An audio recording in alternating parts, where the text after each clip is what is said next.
So we got the 11 Taurus back in the shop. The steering rack came in for it.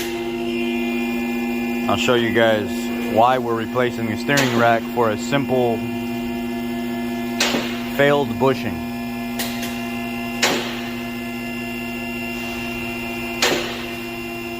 This gentleman's saying that whenever he goes to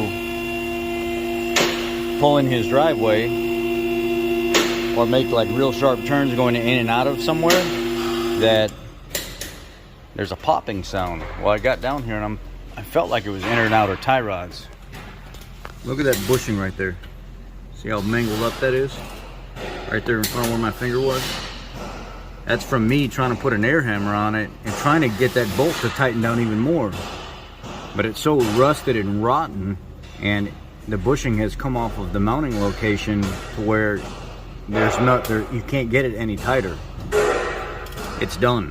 You know, it's at that point you're either at the mercy of dealing with the pop or replacing it. And this is how they are. And it just spins inside the housing. This is the new one. So I'm gonna go ahead and get this one installed. And you can see that somebody's done tie rod work on it before. And for some odd reason, this just looks like it's way too long, like way too big for this. Like whatever application this was not the right application that went into this vehicle when it was put together. I don't know. I don't know if somebody just found a universal bellow kit and stuck it on here to keep the grease in there or what, but it's not the right one for this.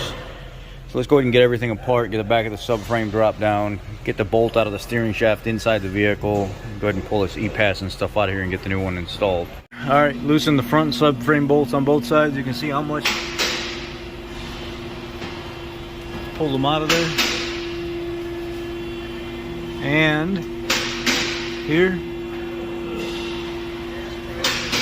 pull these bolts out back here perfectly. Left, the engine mount, the roll restrictor, trans mount, left all that stuff in.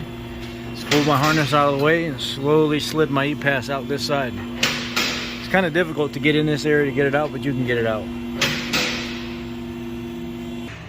Alright, I've got the new one slid in, and I remolded the cover because whoever had the rack out before really beat the cover pretty bad. So the new one in, I'm gonna go ahead and get the bolts and everything fastened in for it.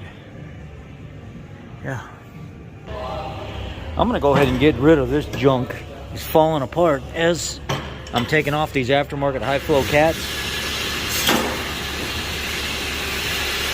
and I'm actually gonna put the Ford metal gaskets in there. They seal so much better than that aftermarket stuff, so that's what I'm gonna use to put everything back together. When you're running these aftermarket cats, because you don't have no room to work with anything, you got to slide that cat in there before you start bolting anything down. It's kind of a pain in the butt to work with it. Anyway, let's just get to it. So I'm working the alignment on this old girl now, and this side of the camber here was at negative 2.1. I can't get it pulled in any more than that, so I'm going to leave it right where it's at. I'm going to work on this other side right now. This is where I talk about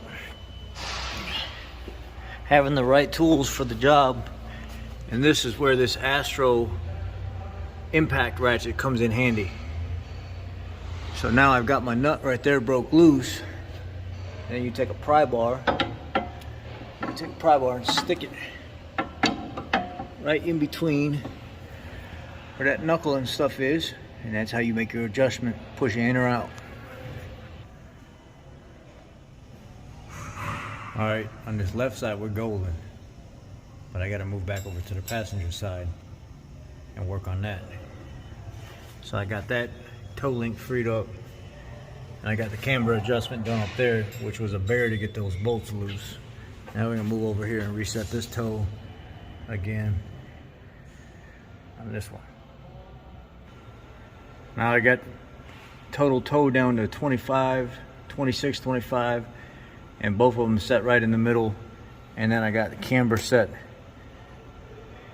pretty close to center, but not smack dab in the center, because these tires are taller, the rubber's bigger and stuff, so it's really hard getting it set all the way back to 1.1, 1.0. So we're gonna leave it right at negative 1.3 where it's at, because that's where it's been the happiest so far. And we got a green screen. And if you know anything about a green screen, then you know it's good to go. So this is where we're at right now. So now we're gonna move up to the front, see what we're working with in the front. Whoo-wee. We got some issues here. Caster camber way off up here. Let's see what we got. I've got the camber to pull in as much as I could without having to remove struts and stuff from it. It does have taller tires, aftermarket tires on it, so there's not very much I'm going to be able to do there. Caster I can't get to come back into adjustment because it says the manufacturer doesn't have a provision for adjusting caster, so I tried to do the best that I could with moving the assembly forward and back.